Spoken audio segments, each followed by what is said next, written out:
Mahomes, he's really good, Peter. He's really good at home. He's good on the road, but he can't be so good that he doesn't have guys to throw to anymore. I know you were in the building yesterday. Yeah. They got the win, but this is really tough for them. Really gutsy win, first of all. And shout out to Spags' defense. They stunned that zero blitz, and it's like Herbert was just under duress the entire time. They came away with a victory after being down 10-0 on the road in a place that was rocking early with the Chargers fans, and like the sea of red just overcame it. That was my firsthand experience there at SoFi. You get out of this game and you look at it. Ian mentioned it. The running back 1 is out for the foreseeable future. The running back 2, Clyde Edwards-Helaire, hasn't been there much. And although he was activated, not a part of the offense. You're now looking at Carson Steele, who unfortunately fumbled in the red zone and was not inserted back in the game to give him any carries. So it's Samaje Perine and Kareem Hunt at running back. Your first 2 wide receivers are Rice and Hollywood Brown, and now they're both out for the regular season. And Travis Kelce, admittedly, I would tell you, as a huge, Chiefs observer, Kelce isn't getting open like he used to, and he isn't putting up the same production as he used to. So this really tests Andy Reid, but it also tests Brett Veach. You're 4-0, you're in the catbird seat. Do you say, let's just take this thing one game at a time and try to eke out victories? Or do you take a big swing? Is this where you try to go and acquire somebody? We can go through the list of names. The trade deadline's coming. I would say this. I don't think the Raiders would trade Devontae Adams to a division rival. So I think you could probably remove Devontae Adams. But if you start going through other teams and veteran wide receivers who are either making a lot on a team and their contracts are coming up, I would think all would be on the table for Brett Veach. And as Ian Rappaport said, they are known to be a team that will take a swing. And even if it's a guy that might be in the doghouse somewhere else, get to our squad, and whether it's a Kadarius Toney in the past or it's whoever else they've brought, we'll bring you in and we'll make the most of it. And guess what? You'll probably walk away with a Lombardi trophy. Fascinating how they handle the next few days because they are really down a bunch of men. And the guys who are supposed to step up, Kareem Hunt played well yesterday. Carson Steele fumbling, that can't be the answer. And it can't be in Andy's offense, who after a couple times of giving you a shot probably isn't going to go back to you every time. Yeah, no, Pete, you're absolutely correct. You just went down the list of guys that they're now missing, and you cannot just rely on Andy Reid and his genius to go ahead and carry you throughout this season. I mean, you're 4 games down, you're 4-0, you're doing a great job. That's awesome. But to your point, you have to have some weapons. And I think that the Kansas City Chiefs not only have to be concerned about this year, but the years to come. You start talking about Rashee Rice and obviously the injury that he sustained. And, obviously good luck to him trying to come back and get healthy.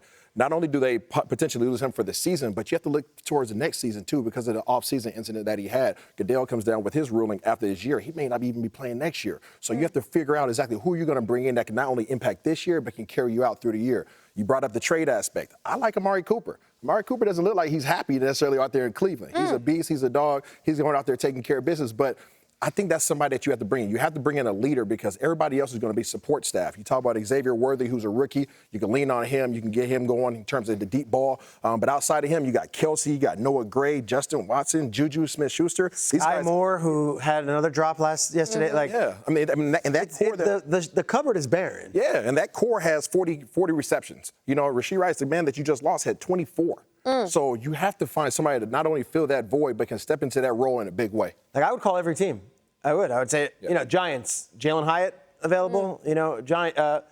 Rams, is Cooper Kupp available? I would call every team, and I would go down the list and say, okay, we're 4-0, but we can't be satisfied. Bears, is Keenan Allen available?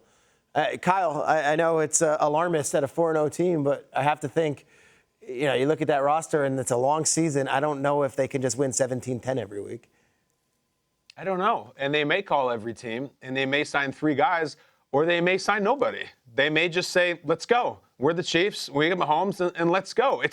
I feel really bad for Rashee Rice and the Chiefs fans and everything. That's a terrible injury for Peter called him the best player in their offense this year, and he has been outside of Mahomes. And I have to say, it is a fascinating dynamic as a Chiefs observer to watch this version of whatever we're getting moving forward, this version of Mahomes guys just dropping and leaving and can you still do it? Can you really old Kelce and Justin Watson your way through this thing? Are you that good? Is the defense that good? I mean, it's a new chapter in this dynasty that I'm riveted by. It really feels like one of these John Wick sequels where now John Wick's got to fight 500 guys. It's can he still do it? Is he that good?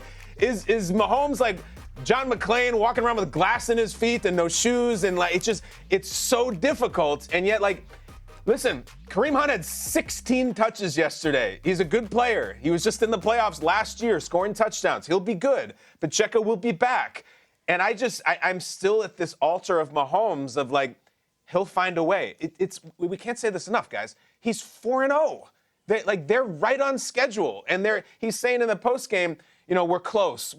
You're 4-0. You're undefeated. There's not a bunch of undefeated teams after tonight. There may be 2. That's it. So, yes, the signing would be splashy, and it would be practical, and it would be prudent, and maybe Brett Veach pulls a rabbit out of his hat. Or maybe either no one's interested, or maybe they're just like, we will rally behind our wide receiver room, and we will get this done. We have the quarterback. Kelsey's going to have to do more, and they're going to have to run more. But also, their MVP right now that Rice is gone, their MVP is Spagnuolo. The defense shuts things down in the second half. He shuts them down late. Chris Jones looks like it was 6 years ago. They're set, guys, in terms of the total team. I understand and the optics and the surface and fantasy and all that. They need weapons. I get it. Mm-hmm. Or do they? They have the player of mass destruction who never loses anything. I'm more riveted than I've been in a couple of years about, I know why he was doing it with Tyreek and Prime Kelsey. I get that. Can he still do it? Because if he does it this year, we got to shut down the league.